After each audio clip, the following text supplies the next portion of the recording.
Taste the Daily.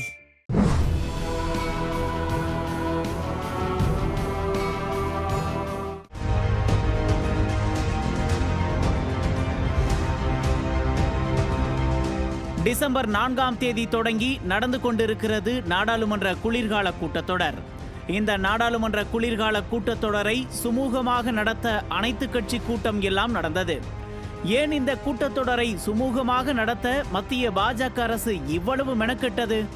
அதற்கான அர்த்தம் இப்போதுதான் புரிகிறது.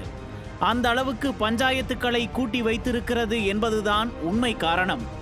பல்வேறு மசோதாக்கள் எல்லாம் தாக்கல் செய்ய திட்டங்கள் இருந்தாலும் பிரச்சனைகளுக்கு பதில் சொல்லியே ஆக வேண்டிய கட்டாயமும் இருக்கிறது மத்திய அரசுக்கு.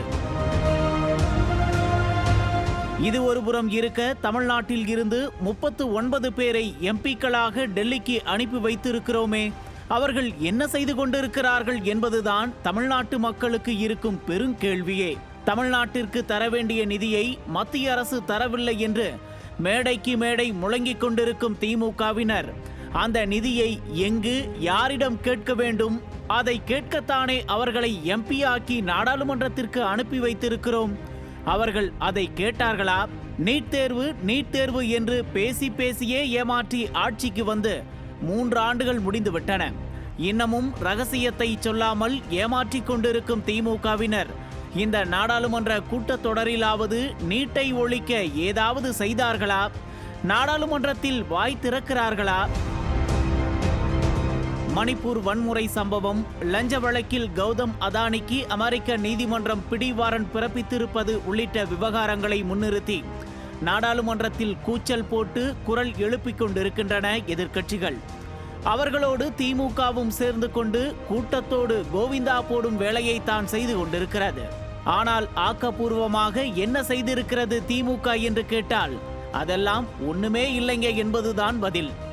என்ன கேள்வி கேட்டாலும் முதல்வர் சொல்லும் ஒரே பதில், திமுக கூட்டணியின் 39 எம்பிக்களை மக்கள் டெல்லிக்கு அனுப்பிவிட்டார்கள் என்று பெருமையாக பேசிக்கொள்கிறார். ஆனால் அவர்களை நம்பி ஓட்டு போட்ட மக்களுக்கு அப்படி பெரிதாக திமுக என்ன செய்துவிட்டது? மதுரை மக்களின் பெருங்கோரிக்கையான டங்ஷன் சுரங்க விவகாரத்திற்கு இங்கு சட்டமன்றத்தில் தீர்மானம் போட்டிருக்கிறது இந்த அரசு. ஆனால் பேச வேண்டியது எங்கே? நாடாளுமன்றத்தில் தானே. அங்கு ஏன் பேசவில்லை என்று கேட்டால் நாடாளுமன்றம் நடக்கவில்லை, அதனால் பேசவில்லை என்று சொல்கிறார் ஸ்டாலின். நாடாளுமன்றத்தை நடக்க விடாமல் முடக்குவது யார்? திமுக இருக்கும் கூட்டணிதானே. நாடாளுமன்றத்தில் பாஜகவுக்கு மறைமுக ஆதரவு தருவதற்காக வேண்டுமென்றே வெளிநடப்பு செய்வதுதான் திமுகவின் திட்டமே. இப்போது தெரிகிறதா? பாஜகவுக்கு மறைமுகமாக உதவ மக்களை ஏமாற்றிக் கொண்டிருக்கிறது திமுக என்பது. எல்லா விவகாரங்களிலுமே இதுதான் நிலைமை. இந்த நாடாளுமன்ற கூட்டத்தொடரிலாவது தமிழ்நாட்டு உரிமைகளுக்காக போராடுவார்களா திமுக எம்பிக்கள் என்று காத்திருந்த மக்களை வழக்கம் போல ஏமாற்றி விட்டார்களா திமுக எம்பிக்கள்? நம் எம்பிக்கள் நம் மாநிலத்துக்காக வாய் திறப்பது எப்போது?